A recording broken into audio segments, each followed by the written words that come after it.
कर्नाटका गुलबर्गा जिले के चितापुर तालुके के वाड़ी टाउन के बलराम चौक पर भाई भाई ग्रुप के अहम रुकन इरफान नामी शख्स का दिन दहाड़े कत्ल कर दिया गया। सेवालाल मंदिर के करीब ये हादसा पेश आया। इरफान को पहले गोली मारी गई और तेज़ हथियार से कत्ल कर दिया गया। ये कत्ल पुरानी दुश्मनी का नतीजा बताया जा रहा है।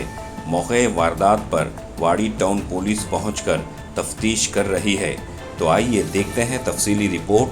Bureau report Atraf TV Urdu news.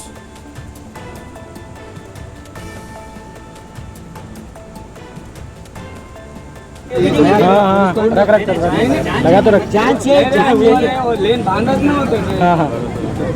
क्या बल्लम चौक में बल्लम सेवला गुड़ी पर गुड़ी के पास।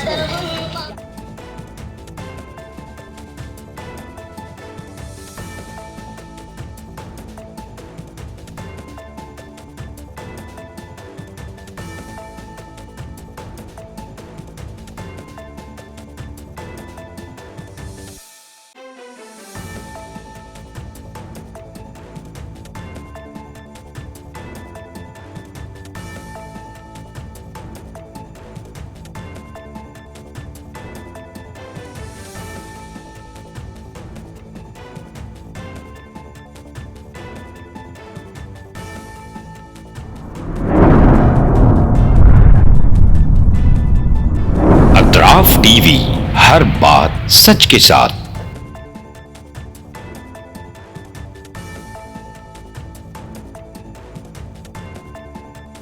इस न्यूज को स्पॉन्सर किया है SAR फैंटेसी वाटर पार्क, सारे फैमिली का एंटरटेनमेंट, पिकनिक, हॉलिडे, वेकेशन, सबके लिए बेहतरीन वाटर पार्क। आप भी आइए, सबको लाइए। SAR fantasy water park.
Address Birnakapom near Gaushavali Dargah, KGF, Karnataka. Contact details 9483444290 9480107826.